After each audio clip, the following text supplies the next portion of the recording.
আল্লাহ রাব্বুল আলামিন মুসলমান ভাইরা রে আমার সূরাতুল আরাফের 26 নম্বর আয়াতের মধ্যে শুরুতেই আমাদের জন্মের ঠিকানা বললেন। আল্লাহ রাব্বুল আলামিন বললেন, ইয়া বানি আদম কদ আনজালনা আলাইকুম লিবাসান ইউয়ারি সাওআতিকুম ওয়ারিশা। আল্লাহ রাব্বুল আলামিন বললেন, বনি আদমের সন্তানেরা, আমি তোমাদের জন্য পোশাক নাজিল করেছি। প্রথমে পিতার নাম ধরে আমাদেরকে পিতার পরিচয় ডাকলেন, তারপরে বললেন আমি নাজিল করেছি। আনজালনা শব্দটা ব্যবহার করলেন। ওলামায়ে কেরাম বসে আছেন, এখানে আল্লাহ তাআলা আখরাজনা শব্দটা ব্যবহার করতে পারতেন, জাআলনা শব্দটা ব্যবহার করতে পারতেন, আম্বাতনা শব্দটা ব্যবহার করতে পারতেন, কিন্তু আখরাজনা ব্যবহার করলেন না, আম্বাতনা শব্দটা ব্যবহার করলেন না, জাআলনা শব্দটা ব্যবহার করলেন না। আর আল্লাহ বললেন আমি নাজিল করেছি। এখন আপনাদের প্রশ্ন আছে, হুজুর আল্লাহ বলল নাজিল করেছি, নাজিল হওয়ার অর্থই হলো উপর থেকে নামে, কথা বলেন ঠিক কিনা? কিন্তু শীত আর গরমের মৌসুম, কোন মৌসুমে তো আমরা দেখলাম না আসমান থেকে একটা বিমান অথবা একটা ট্রাক ভর্তি পোশাক আমাদের জন্য নাজিল হয়েছে। দেখছি? দেখি নাই। তাহলে কোথায় নাজিল হলো? বন্ধুগণ আমার, রাইসুল মুফাসসিরিন আব্দুল্লাহ ইবনে আব্বাস রাদিয়াল্লাহু তাআলা আনহু, আল্লামা জালালউদ্দিন সৈয়দী তাফসীর ইবনে কাসিরের ভিতরে এসেছে, বর্ণনা করেছেন এই নাজিল হওয়ার মানে হলো এইটা, আল্লাহ রাব্বুল আলামিন আদমের সন্তানদেরকে আনজালনা শব্দটা ব্যবহার করে তাদেরকে সম্মানিত করেছেন। তোমাদের পোশাক আর পোশাকের উপকরণ আসমান থেকে নাজিল করেছি। এর অর্থ হলো আখরাজনা মানে বের হয়, জমিন থেকে যেটা আসে এটা নিচ থেকে আসে, আমি তোমাদের জন্য নিচ থেকে পাঠাই নাই। তাহলে আমাদের দাবি আসমান থেকে কোনো কিছু আমরা আসতে দেখি নাই। আল্লাহ রাব্বুল আলামিন বললেন পোশাক নাজিল করি নাই, পোশাকের উপকরণ আমি আসমান থেকে নাজিল করেছি। আর পোশাক তৈরির পদ্ধতিও আসমান থেকে নাজিল হয়েছে। জিবরিল আমিনের মাধ্যমে আল্লাহ রাব্বুল আলামিন আদমের সন্তানদেরকে পোশাক তৈরির পদ্ধতি আল্লাহ পাক রব্বুল আলামিন শিখাইছেন। সুবহানাল্লাহ। যতগুলি উপকরণ আসমান থেকে এসেছে সমস্ত মুফাসসিরিনদের কথা এক, তার ভিতরে সর্বোত্তম সবচেয়ে শ্রেষ্ঠ উপকরণ হলো বৃষ্টি। পোশাকটা তৈরি হচ্ছে ধরেন কোষ্টা দিয়া। কোষ্টা কি কংক্রিটের ইটের উপরে লাগাইলে হয়? কোষ্টা গাছ লাগাইলে হয়? আগে জমিন ভিজাইতে হবে, এরপরে জমিনে চাষাবাদ করার মতো জমিনকে উপযুক্ত করতে হবে। রব্বুল আলামিন বললেন এজন্য আসমানি বৃষ্টির বর্ষণের দরকার। আমি আল্লাহ পাক রব্বুল আলামিন এই পোশাকের উপকরণ হিসেবে আসমান থেকে বৃষ্টি বর্ষণ করি, আর সেই গাছগুলি তোমরা জমিনে রোপণ করো, আর সেখান থেকে আমি আল্লাহ পাক রব্বুল আলামিন প্রক্রিয়াজাতকরণ করা তোমাদেরকে শিক্ষা দিয়েছি। সেখান থেকে ধারাবাহিকভাবে তোমাদের সিস্টেম অনুযায়ী, পদ্ধতি অনুযায়ী তোমরা পোশাকগুলি বানাও, গায়ে দাও। এই পোশাক বানানোর উদ্দেশ্য আমি রব্বুল আলামিনের হলো দুইটা। কয়টা? তাহলে প্রথম হলো আমাদেরকে মানুষ যাতে পশু ভাবতে না পারে, অথবা পশুরাও যাতে আমাদেরকে পশুর মতো না ভাবে, এজন্য পোশাক নাজিল করার পূর্বের শব্দটা আল্লাহ বললেন ইয়া বানি আদম, তোমরা আদমের সন্তান, তোমাদের জন্মের ঠিক আছে। 2 নম্বর, আমাদের জন্য পোশাক আল্লাহ জমিন থেকে উঠায় নাই, আসমান থেকে নাজিল করেছেন। 3 নম্বরে বললেন এই পোশাক নাজিল করেছি 2টা কারণে। 1 নম্বর হলো ইউয়ারি সাওআতিকুম। প্রথম কারণ পোশাক কেন নাজিল হলো? আসমান থেকে 2টা জিনিস নাজিল হওয়ার ব্যাপারে কোরআনুল কারীমের ভিতরে মেসেজ এসেছে। 1 নম্বর হলো কোরআন, আর 2 নম্বর হলো পোশাক। এই পোশাকের কথা আল্লাহ তাআলা বলতে গিয়া আইয়ুহান নাস বলে নাই, আমানু বলেন নাই। আল্লাহ একটা তথ্য দিয়েছেন, সেটা হলো আল্লাহ বললেন ইয়া বানি আদম। নূতন একটা কথা কিনা বলেন? নূতন কথা না? ইতিপূর্বে 2-4 বছর শুনছেন যে আল্লাহ কোরআন শরীফে বলছে এ আদমের সন্তানেরা, এ কথা বলে ডাক দিচ্ছে। এই শুনছেন আপনারা? ডাইরেক্ট আল্লাহ বলছে ইয়া বানি আদম। কেন বললেন? পৃথিবীতে যত মখলুকাত আছে, যত প্রাণী আছে, সকল প্রাণী জগতের ভিতরে একটা শ্রেণী প্রাণী আছে যাদের জন্য আল্লাহ তাআলা পোশাকের ব্যবস্থা করেছেন, যা ক্রয় বিক্রয়ের মাধ্যমে, আর বাকি সকলের পোশাক তার গায়ের সাথে সেট করে দিয়েছেন। সুবহানাল্লাহ বলেন। এখন যদি ওই সবাইকে মিলে আল্লাহ তাআলা ডাক দিতেন, তাহলে কিছুদিন আগে আমাদের মতো মানুষ দেখতে হলেও সে তার দাবিতে জন্ম ছিল তার বানরের, সে বলছিল মানুষ এসেছে বানর থেকে। মানুষকে যাতে আল্লাহ তাআলা বানর বলতে না পারে, আর বানরের বাচ্চা বানর বলতে না পারে, মানুষকে বানর জন্ম দিয়েছে এই কথা যাতে না বলতে পারে, এই জন্য আল্লাহ পাক রব্বুল আলামিন বলেছে তোদের জন্মের ঠিক আছে, তোমাদের পিতার নাম হলো আদম, তোমরা আদমের সন্তান, এই কারণে তোমাদের পোশাক নাজিল হওয়ার ব্যাপারে আমি তোমাদেরকে ঘোষণা দিছি, তোমাদের পিতার নাম ধরে ইয়া বানি আদম, হে বনি আদমের সন্তানেরা। একথা বলার উদ্দেশ্য হলো এইটা, পৃথিবীর কোন নাস্তিক মোরতাদ বেঈমান আর নাশিক আর জাসদ আর রাসদ যারা আছে, যারা মানুষের জন্ম না, নিজেরা নিজেদেরকে কুত্তার জন্ম আর বানরের জন্ম মনে করে, তারা যাতে তোমাদেরকে বানর না বানাইতে পারে এ কারণে আমি তোমাদের পিতার নাম ধরে মেসেজ দিয়েছি। চিল্লায়ে বলো সুবহানাল্লাহ। তাহলে আল্লাহ প্রথমে আমাদেরকে কি বলে ডাক দিয়েছেন? বাবার নামে, ইয়া বানি আদম, হে বনি আদমের সন্তানেরা। আল্লাহ শুরুতে এই নাম ধরে ডাক দিয়েছেন। এটা দিয়েছেন এই কারণে, দেখেন কিছুদিন আগে আমাদের দেশে ছিল না, আমরা বানর থেকে এসেছি, এটা বইতে পর্যন্ত আসছিল, ঠিক কিনা? আমরা কি বানরের জন্ম? কথা বলেন। বানরের পোশাক আল্লাহ গায়ে সেট করে দিয়েছে, বানরের গায়ে আল্লাহ তাআলা লোম দিয়েছে, গরু ছাগল কুত্তার গায়ে আল্লাহ তাআলা কম্বল পাচাই দিয়েছে। সুবহানাল্লাহ বলেন। এই কম্বলের কাজ দুইটা, গরম গায়ে লাগলে ও শরীরের ভিতর তাপ ঢুকবে না গরমের মৌসুমে, আর শীত যতই হোক ও যদি প্রচন্ড শীতের ভিতরেও যদি আলগা থাকে তারপরে ওর শরীরের ভিতরে ঠান্ডা ঢুকবে। কিন্তু আমার আপনার গায়ে কি শীত আর গরম একই পোশাক থাকে? শীতকালের পোশাক কি মোটা, আর গরমকালের পোশাক পাতলা। আল্লাহ বলছে আসমান থেকে কি নাজিল করছে? কথা বলেন। পোশাক। দুইটা কারণে। কয়টা কারণ? এক নাম্বার হলো তোমাদের আবৃতাঙ্গকে আবৃত করে। প্রথম কারণ হলো এই পোশাক তোমাদের লজ্জা স্থানকে হেফাজত করবে। কিসের? কি করবে? কি করবে? বলেন বলেন বলেন বলেন। লজ্জা স্থানের হেফাজত করবে। আর দুই নম্বর হলো ওয়ারিসা, এই পোশাক তোমাদের সৌন্দর্য বাড়াবে। সুবহানাল্লাহ বলেন। এক নম্বর হলো নারী পুরুষের লজ্জাস্থানের হেফাজত, দুই নম্বর হলো এই পোশাক ওয়ারিসা মানুষের শরীরের সৌন্দর্য। এখন এক নম্বর আমাদের সমাজের ভিতরে দেখতে হবে যে আসলে পোশাক থেকে লজ্জাস্থান ঢাকি কিনা। সতর ঢাকতে হবে। আবৃতঙ্গ লজ্জাস্থান মানে সতর, এই সতরটা ঢাকার জন্য প্রথমেই পোশাক নাজিল হয়েছে দুইটা কারণে। তার প্রথম কারণ হলো এই পোশাক দিয়ে মানুষ তার সতরকে ডাকবে। সতর কতটুকুন? পুরুষের সতর হলো নাভির উপর থেকে হাঁটুর নিচ পর্যন্ত, আর মহিলার সতর হলো 5টা জায়গা উন্মুক্ত, 2 হাত কবজি আর 2 পায়ের টাকনুর নিচ মুখমণ্ডল। এতটুকুন এই 5টা স্থান ব্যতীত সমস্ত ওলামায়ে কেরাম একমত। আমি পর্দার কথা বলছি না, কিন্তু সতরের কথা বলছি। মুখমণ্ডল চুলের গোড়া থেকে থুতির নিচ পর্যন্ত, এক কানের লতি থেকে অপর কানের লতি পর্যন্ত উজুর ফরজের যে আওরাত যে জায়গাটা আছে এটাকে মুখমণ্ডল বলা হয়। এই জায়গাটা আর 2 হাতের কবজি, 2 পায়ের তালু, এই 5টা জায়গা বাদে বাকি পুরো অংশটাই হলো মহিলাদের জন্য সতরের জায়গা। এর কোনো অংশ জায়গা যদি খুলিয়া রাস্তায় বের হতো দূরের কথা, তাহাজ্জুদের নামাজও পড়ে তারপরও গুনাহ হবে, নামাজ হবে না। পাশে বসা কেটা ফজলুল করিম মাওলানা, ভুল হইলে ধরবে না? পুরুষের সতর কোথা থেকে? নাভির উপর থেকে কোথা পর্যন্ত? হাঁটুর নিচ পর্যন্ত।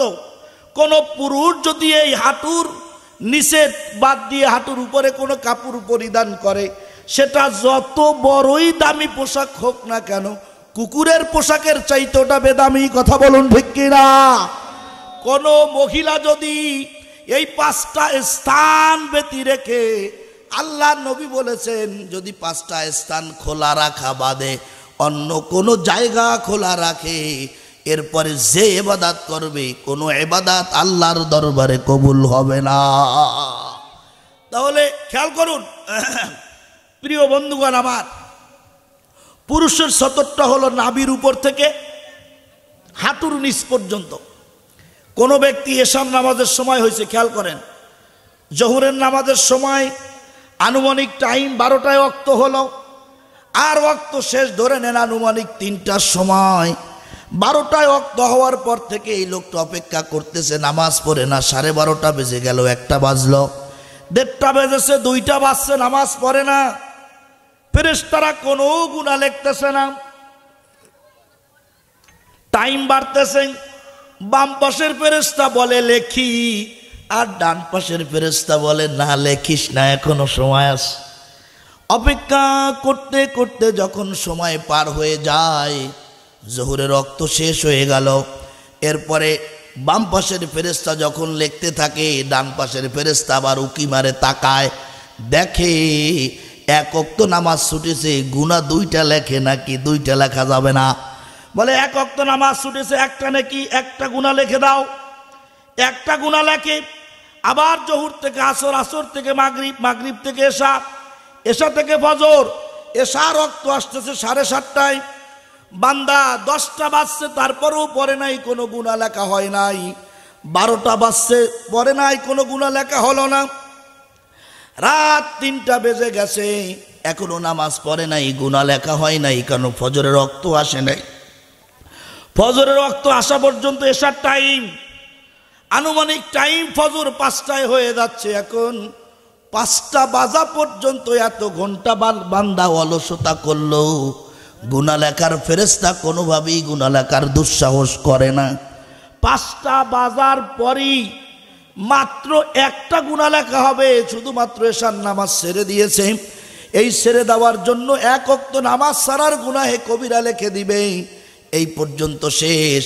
আর যদি নামাজ না ছাড়তো, ফজরের রক্ত আসার আগেই নামাজটা আদায় করত, তাহলে বান্দার আমল নামায় কোনো গুনাহ লেখা হতো না। কিন্তু সতরটা এরকমের না। এই নামাজগুলি হলো ওয়াক্তীয় ফরজ।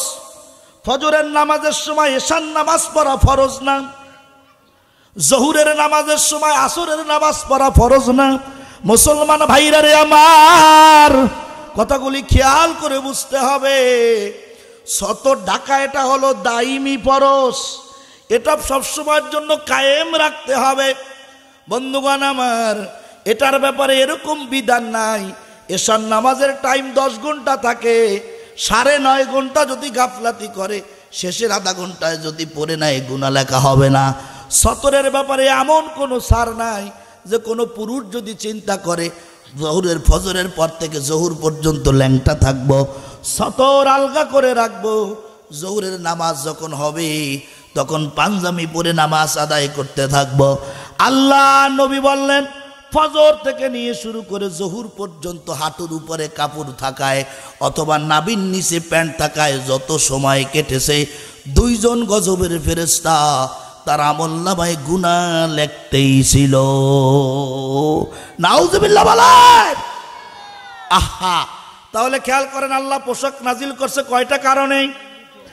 1 নম্বর কারণ হলো সতর ঢাকা। তাহলে পুরুষের সতর কতটুকুন? নাভির উপর থেকে হাঁটুর নিচ পর্যন্ত। আর মহিলার সতর কতটুকুন? 2 হাতের কবজি, মুখমণ্ডল আর 2 পায়ের পাতা। এই 5টা জায়গা বাদে বাকি পুরা জায়গাটাই হলো মহিলাদের সতর। এখন খেয়াল করেন, পুরুষের জায়গাগুলি আমাদের সমাজে ম্যাক্সিমাম ইয়াং যুবক যারা আছে, মডেল, সমাজের আইকন, আইডল, সমাজ রক্ষক, সমাজের দায়ী, সমাজের দায়িত্বশীল যুবকেরা ম্যাক্সিমাম লোক 24 ঘন্টা গুনাহে কবিরার ভিতরে থাকে। এখন মার্কেটে দামি প্যান্ট বের হয়েছে, এত দাম, এত দাম, ওরে দাম, এত সুন্দর প্যান্ট। যুবকরা যত বলি, ভাই তোমার নাভিটা ঢাকো, পিছনের অংশটা ঢেকে রাখো, কয় হুজুর যত টানি ওঠে না, টানলেই ছিঁড়ে যায়।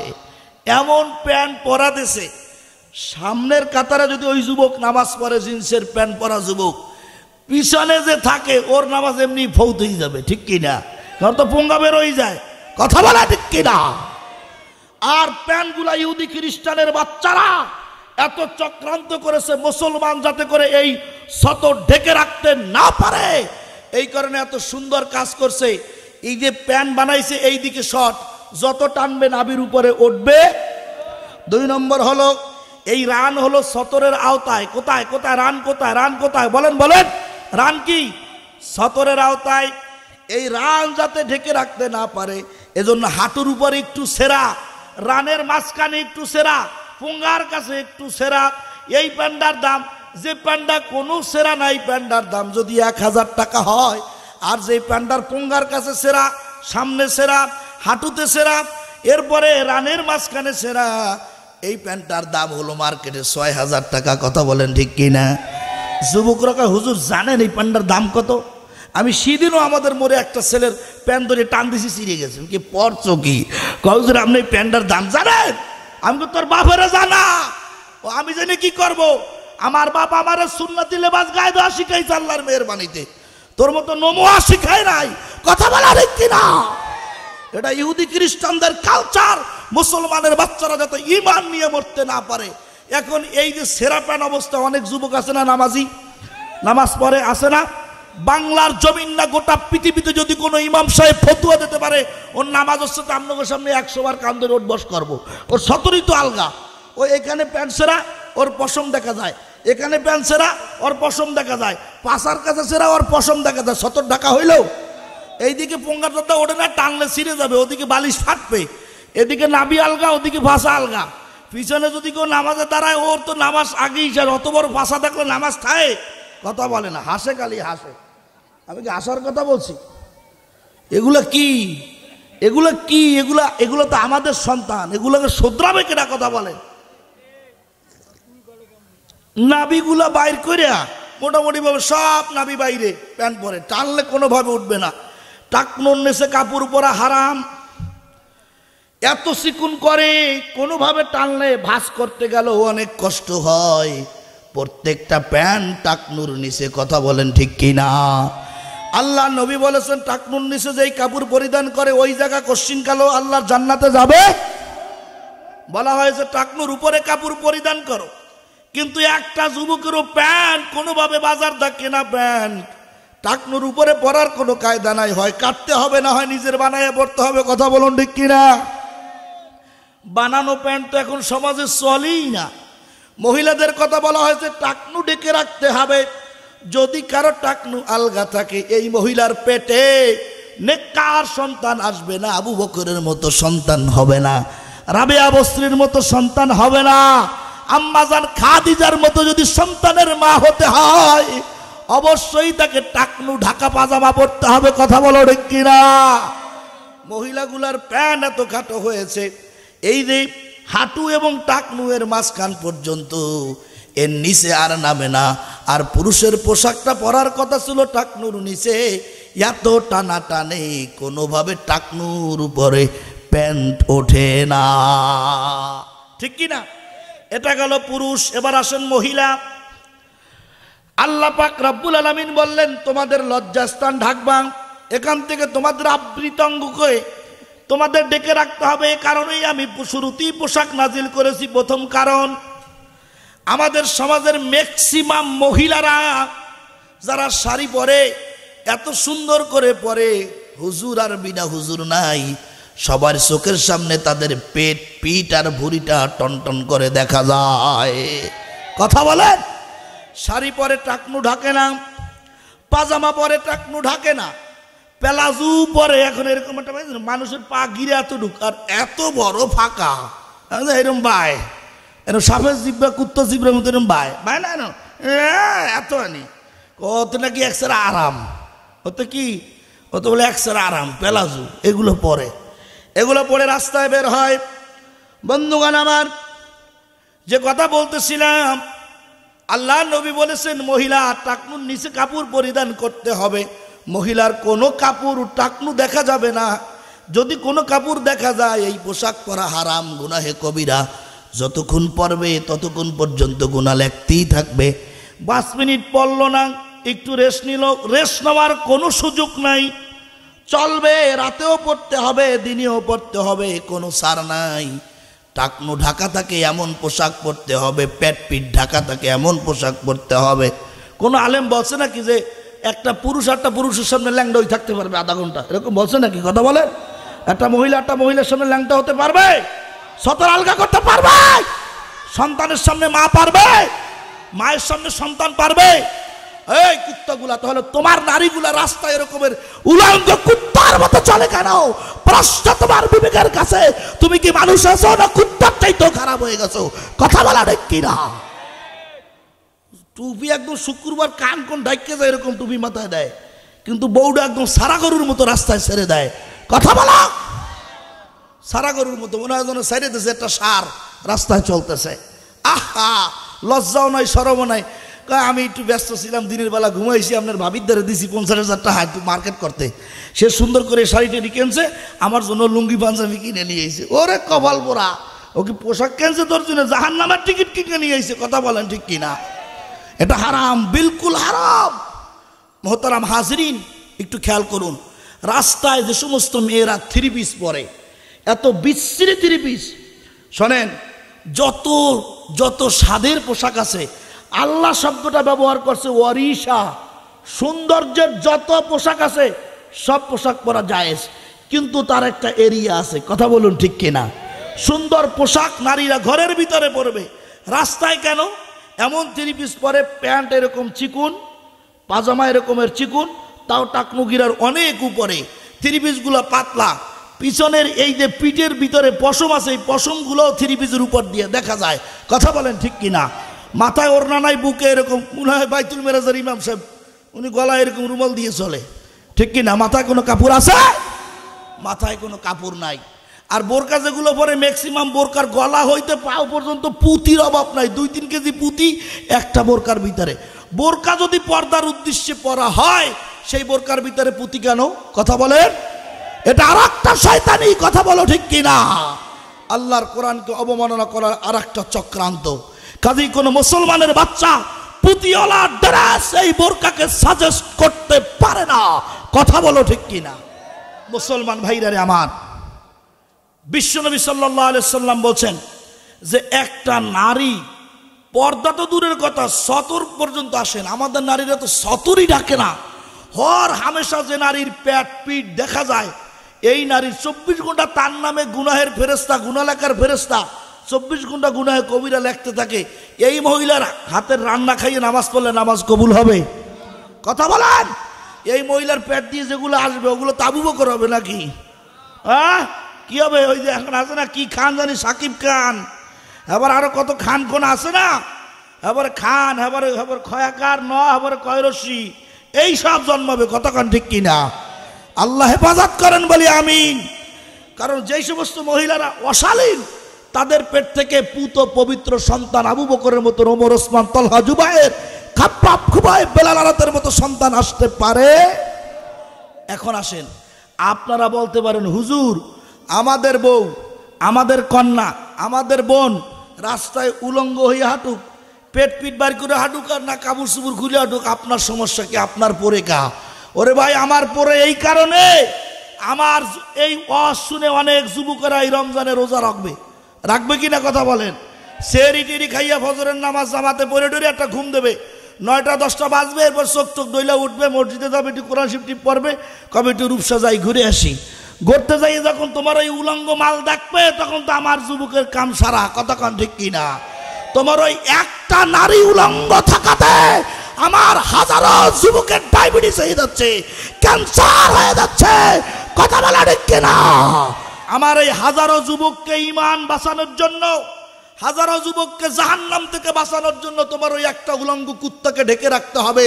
এটা আমাদের সমাজের সবাই ঈমানি দাবি। কথা বলো ঠিক কিনা? সমাজটা একদম শেষ হয়ে গেছে, একদম শেষ। মুরগিগুলি যদি খোপে থাকে, খাটাস তো এমনি ঠিক হয়ে যাবে, ঠিক কিনা বলেন? আমরা কেন পুরুষকে ঘরে থাকতে বলবো? পুরুষের কাজই তো হচ্ছে বাহিরে থাকা।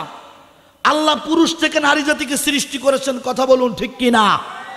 একটা মাটির দলা, সূরা নিসার তাফসীর পড়বেন আপনারা, একটা মাটির দলাকে আল্লাহ দুই ভাগ করে অর্ধেক দিয়ে আম্মা জান হাওয়া আলাইহিস সালামকে বানাইতে পারতেন, আর অর্ধেক দিয়ে আল্লাহ তাআলা আদম আলাইহিস সালামকে বানাইতে পারতেন, কিন্তু আল্লাহ তা বলেন নাই। আল্লাহ বলেছেন ইয়া আইয়ুহান নাসুত্তাকু রাব্বাকুমুল্লাযী খালাকাকুম মিন নাফসিন ওয়াহিদাতিন ওয়া খালাকা মিনহা যাওজাহা ওয়া বাসসা মিনহুমা রিজালান কাসীরা ওয়া নিসাআ। আল্লাহ বলেছেন মাটি থেকে প্রথমে আদমকে বানানো হয়েছে, তার থেকে তার সহধর্মিণীকে অর্থাৎ পুরুষ থেকে নারীকে তৈরি করা হয়েছে। এর অর্থ হলো এইটা, পুরুষকে সরাসরি মাটি দিয়ে বানানো হলো, এটা আল্লাহর কুদরত। তার মানে মাটি দিয়ে আল্লাহ পুরুষকে বানায়া শিখাইছে পুরুষের প্রয়োজন, পুরুষের যত প্রয়োজন আসে সমস্ত প্রয়োজন মাটির কাছে, কথা বলুন ঠিক কিনা? কেউ রিক্সা চালাবে, ভ্যান চালাবে, কেউ বিমান চালাবে, কেউ রাস্তায় কাজ করবে, অফিসে যাবে, সম্পূর্ণ কাজ জমিনের সাথে পুরুষের। আর পুরুষ থেকে মহিলা বানানোর অর্থই হলো পৃথিবীতে যত মহিলা আছে, আসবে, আসতেছে, সমস্ত মহিলার প্রয়োজন কোনো না কোনো পুরুষের সাথে আল্লাহ পাক রব্বুল আলামিন করে দিয়েছেন। ছোট থাকতে বাবার কাছে তার প্রয়োজন মিটাবে, এরপরে বড় হলে বড় ভাইয়ের কাছে, তারপরে স্বামীর কাছে, এরপরে সন্তানদের কাছে কোনো না কোনো পুরুষের সঙ্গে স্পর্শে গিয়ে স্থানকাল পাত্র ভেদে তার প্রয়োজনকে মিটাইয়া আল্লাহর সন্তুষ্টি লাভ করে কবরের মেহমান হবে, কথা বলো ঠিক কিনা? এটা আল্লাহর মাকসাদ। মুসলমান ভাইরারে আমার, কোন পুরুষ বাড়িতে ঘুমাইয়া থেকে মহিলাকে মার্কেটে পাঠানো জায়েজ নাই, কথা বলুন ঠিক আছে? কোনোভাবে বাজারে পাঠানো যাবে না মহিলাদেরকে। রমজান মাস আসলে একটু বাজার করব, সকালবেলা একটু সস্তার বাজার বসে রূপসায়, ঠিক কি না? 9টা থেকে 12টা, ওরে বাবা, রোজা মসজিদে ধুয়ে যাওয়া লাগবে পাঞ্জাবির মতো, ঠিক কি না? এত মহিলার গুতো, অত ঠেলা খাইলে রোজা তাই? ডাইনে ঠেলা, বামে ঠেলা, সামনে ঠেলা, পিছনে ঠেলা, মনে করে তাওয়াব করতেছি। নাউজুবিল্লাহি মিন যালিক, কি এক অবস্থা! আমাকে বাড়িতে ওরকম 5টা-7টা ডিপ ফ্রিজ নেই যে 3 মাসের বাজার একবারে করে রাখবো, কথা বলেন ঠিক কিনা? কাজেই যাদের স্বামী নাই, যাদের সংসারে বাজার করে দেওয়ার মতো কেউ নাই, শরীয়ত তাদেরকে তো পারমিশন দিয়েছে, ঠিক কিনা বলুন? শালীন ড্রেস পরে শালীনভাবে মাথায় রাখতে হবে, যদি তুমি তোমার স্ত্রীকে ঘরস্থ করতে না পারো তাহলে মনে করতে হবে তোমার পীরগিরি সব ফাও, ঠিক কিনা বলেন? এজন্য ইমানের হেফাজত আগে। প্রথম মেসেজটা দিলাম, আল্লাহ চাইছেন এই পোশাক নাজিল করে। আল্লাহর প্রথম উদ্দেশ্য হলো মানুষ তার লজ্জাস্থানকে আবৃত করে রাখবে, এটা কোরআনের হুকুম, আল্লাহ তাআলার ইচ্ছা। তো এইটা যদি কোনো ব্যক্তি লঙ্ঘন করে, এরপরে যদি সে চায় পুরা রমজান মাসের ইফতারি পুরা এই মসজিদে দিয়ে দেবে, মমিন সুফি জামে মসজিদে একজনের বউ থাকে উলঙ্গ, সতর থাকে আলগা, অথবা ওনার প্যান্ট থাকে নাভির নিচে, এখন উনি যদি চায় পুরা মমিন সুফি মসজিদের পুরা মাসের রোজার ইফতারি করাই দেবে, এই ইফতারি কোনো মূল্য আছে? এতে কোনো ফায়দা হবে? হবে না। আগে বুঝতে হবে তুমি আল্লাহর মাকসাদ থেকে দূরে সরে গেছো। শুরুতেই তুমি আল্লাহর হুকুমকে লঙ্ঘন করেছো, এমন হুকুম লঙ্ঘন করেছো যা 1 মিনিট লঙ্ঘন করলে 1 মিনিট গুনাহ হয়, 1 ঘন্টা লঙ্ঘন করলে 1 ঘন্টাই গুনাহ হতে থাকে। কাজেই আজকে থেকে তওবা করতে হবে। আমাদের প্রত্যেকের বাড়ি মা বোনেরা যে কাপড় পরে, যেই কাপড়, এই কাপড়, যে কাপড়ে সতর ডাকে না এমন কাপড় ঘরে পরানো যাবে যাবে না। আমার ছেলেরা যারা ইউনিভার্সিটিতে পড়ে, হাই স্কুলে পড়ে, যারা বালেগ হয়েছে, যাদের সতর ডাকা ফরজ হয়ে গিয়েছে, এমন ছেলেদেরকে এই প্যান্ট ঈদে কিনে দেওয়া যাবে না। যে প্যান্ট কিনলে 24 ঘন্টা জাহান্নামের ফেরেশতা আমার আমলনামায় আযাব লিখতেই থাকবে। মনে থাকবে তো ইনশাআল্লাহ? 2 নম্বর হলো মুসলমান ভাইরা রে আমার, আল্লাহ রাব্বুল আলামিন বললেন ওয়ারিসা, আমি চেয়েছি পোশাক নাজিল করে আদমের সন্তানেরা রুচিশীল, রুচিসম্মত পোশাক পরিধান করবে। পুরুষেরা পাজামা পরবে ঢিলা ঢালা, এরপরে সুন্দর পাঞ্জাবি গায়ে দেবে। তুমি শার্ট গায়ে দাও, অসুবিধা নাই, তুমি গেঞ্জি গায়ে দাও, অসুবিধা নাই, সুন্নতের খেলাফ হবে কিন্তু জায়েজ, কোনো ঝামেলা নাই, নামাজ পড়লেও নামাজ হবে, অসুবিধা নাই। আল্লাহ রাব্বুল আলামিন বলছে বান্দা একটু দেখ, ফাসাটা ঢাকো, হাঁটুটা ঢেকে রাখো, লজ্জাস্থান ঢাকো, এমন পোশাক যেটা ঢিলা ঢালা হয়, এই পোশাক পরে তুমি নিজে আয়নার সামনে যাও, দেখো তোমাকে কত সুন্দর লাগে। মুসলমান ইমানদার আল্লাহর গোলাম, দিলাম। রব্বুল আলামিন বললেন, উলঙ্গ থাকলে তোমার চেহারাটা কেমন লাগতো, আর পোশাক পরলে তোমাকে কত সুন্দর লাগে। আমি একটা পাঞ্জাবি পরেছি, পেটটা অনেক বড় মোটা, আমি যদি উলঙ্গ থাকতাম কত বিচ্ছিরি লাগতো। পাজামা পরেছি ঢিলাঢালা, এরপরে পাঞ্জাবি পরলাম, উপরে একটা কোটি, ঘাড়ে একটা রুমাল, চোখে একটা চশমা, মাথার উপরে একটা টুপি, হাতে একটা আংটি, কত সুন্দর চেহারার সৌন্দর্য বেড়ে গেল। রব্বুল আলামিন বললেন, এরকম ভাবে নারী পুরুষ যেই পোশাক পরলে ভালো দেখায়, সৌন্দর্য বাড়ে, এই সৌন্দর্য বাড়ানোর জন্য আমি রব্বুল আলামিন তোমাদের জন্য পোশাক নাজিল করেছি। উলঙ্গ থাকার জন্য কুত্তা যেমনি ভাবে ঠ্যাং জাগাইয়া প্রস্রাব করে, এই কারণে তোমাদের জন্য আমি পোশাক নাজিল করি নাই। যদি এমন পোশাক যদি কোনো মুসলমানের বাচ্চা পরে, এই পোশাক কিয়ামতের ময়দানে তার বিরুদ্ধে আল্লাহ রব্বুল আলামিনের দরবারে মামলা দায়ের করবে। পোশাকই তোমাকে জাহান্নামে নিয়ে যাবে। বন্ধুগণ, আবার আমি একটা কথা বলতেছিলাম, খেয়াল করুন। রমজান মাসের রোজা যদি কেউ এক মাস না রাখে, একটা না রাখলে একটা গুনাহ হবে। নিয়াতে একটা ফরজ ছিল, সারাদিন সিয়াম সাধনায় আর একটা ফরজ ছিল, দুইটা ফরজ ছেড়ে দিছি, দুইটা গুনাহ হলো। বন্ধুগণ আমার, এরপরে কিন্তু আজকে রোজা থাকি না, এই কারণে এক মাস কোনোভাবেই আমার নামে গুনাহ লেখা হবে না। সতরের বিষয়টা কিন্তু ভিন্ন, এটা ওয়াক্তীয় আমল না, এটা মাসের আমল না, এটা হলো কায়েম থাকা। বালেগ হওয়ার পর থেকে সুস্থ মস্তিষ্কে যতদিন থাকবে, মৃত্যুর আগ পর্যন্ত নারী পুরুষ উভয় কি সতর ডেকে রাখতে হবে। বাথরুমে গেল সতর আলগা রাখা যাবে। কয়েক বছর আগে সরবনের ময়দানে গেলাম, এখন পীর সাহেব হুজুর জোহরের নামাজের পর বলতেছে, ভাইরা বাবারা, এই বাথরুমে গেলে কিন্তু লুঙ্গি যেন ঠিক থাকে। আমার এত দিলের ভিতর চমক লাগছে যে আসলে মানুষের তো এত বড় দায়ীদের কত চিন্তা, দায়ীদের কত চিন্তা মাথায়। উনি যে একজন দায়ী, হাজার হাজার লক্ষ লক্ষ লোক ওনার কাছে যে যায়, তার চিন্তাটা কত সূক্ষ্ম। চিন্তা করেন যে আমার অনুসারীরা লক্ষ লক্ষ লোক বাথরুমের ভিতরে ফরজ আলগা করে গুনাহে কবিরা করতেছে, অথচ বাথরুমটা তো মুসলমানের জন্য ওটাও ইবাদত। কথা বলা ঠিক কিনা? সুন্নাত তরিকায় যদি কোনো ব্যক্তি বাথরুমে যায়, যতক্ষণ বাথরুম সারা না হবে, যতক্ষণ বসে থাকবে, অতক্ষণ নেকি হইতে থাকবে। আরে আল্লাহ, এ যুবক, তুই এমন প্যান্ট কে পরো যেই প্যান্ট পরলে তোর কুত্তা হইতে শিখায়? কথা বলেন ঠিক কিনা?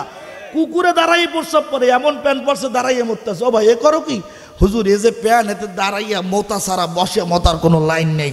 তো তুই এমন প্যান্ট পরো কাজে, তুই আদমের সন্তান, তুই সম্মানী, তোরে আল্লাহ বানাইছে, তোর পোশাকটা আল্লাহ আসমান থেকে নাজিল করছে, তুই এমন পোশাক পরো কাজে, পোশাক কুত্তার গায়ে, কুত্তা দাঁড়াইয়ে মতো, তুই দাঁড়াইয়ে মতো। কথা বলেন ঠিক কিনা? তুই কি কুত্তার বাচ্চা? তুই তো আদমের বাচ্চা, আদম। কথা বলো ঠিক কিনা?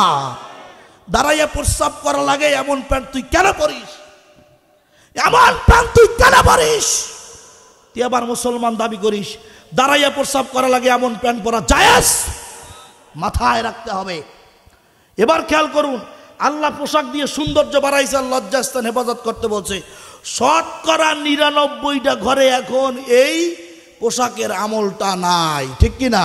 মহিলারও সতর আলগা, পুরুষেরও সতর ল্যাংদা।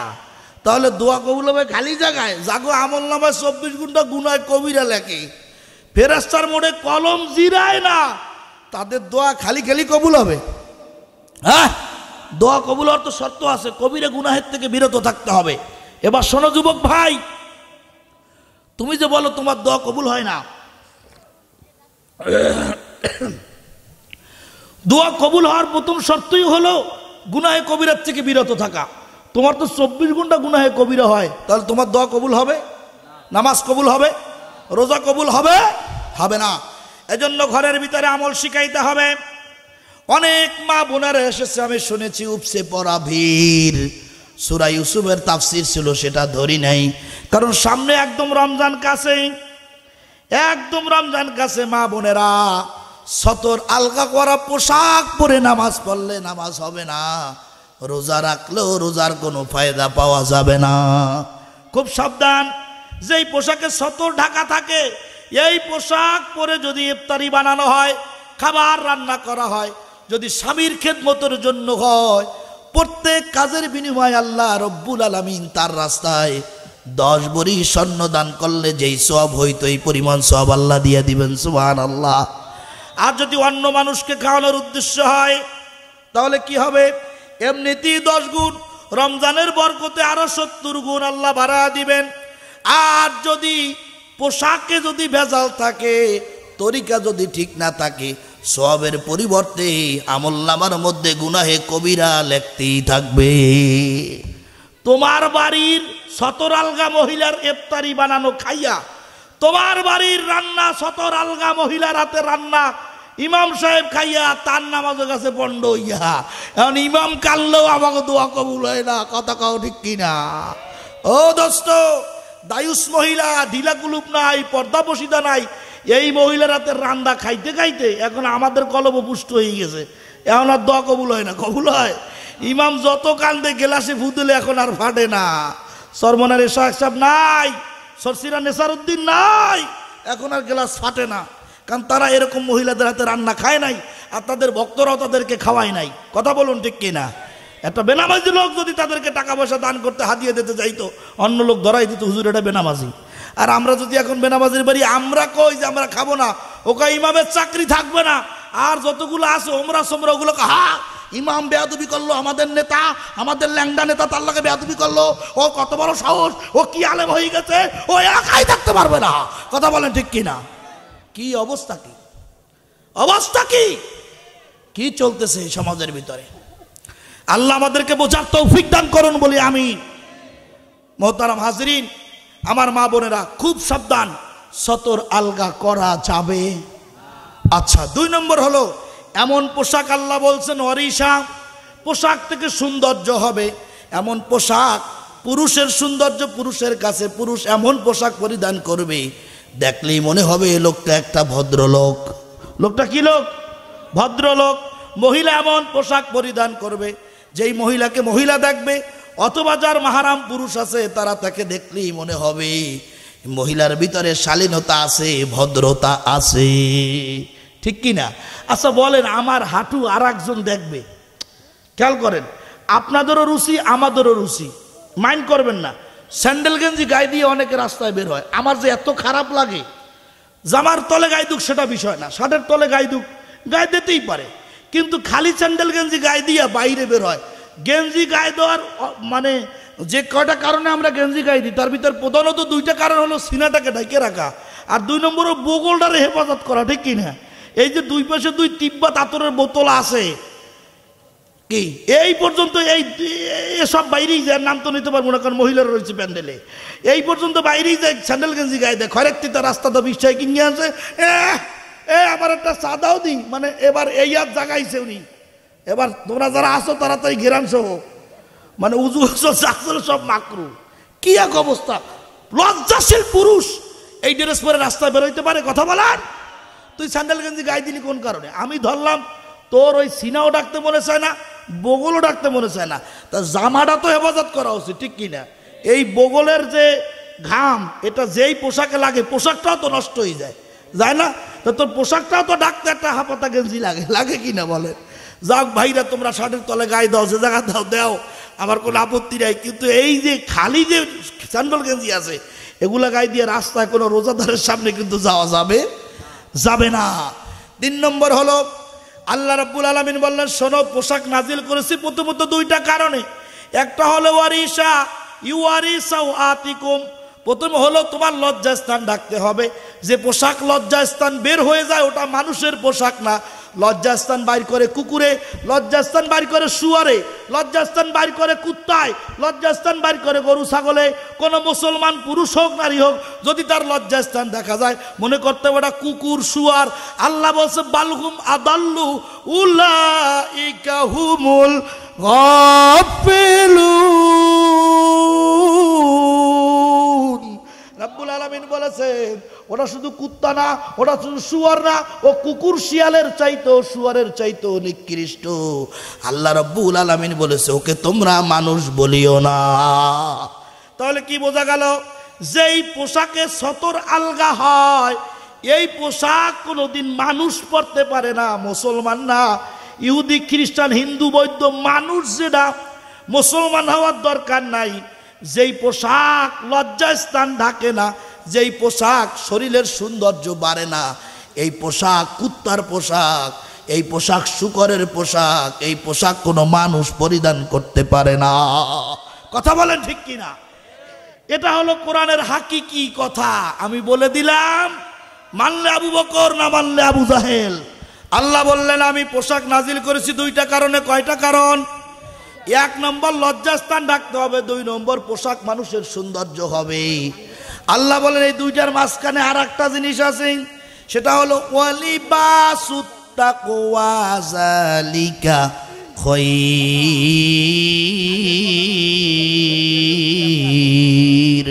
আওয়াজ করে বলুন আল্লাহু আকবার। আল্লাহ বলছে এটা তাকওয়ার পোশাক আছে।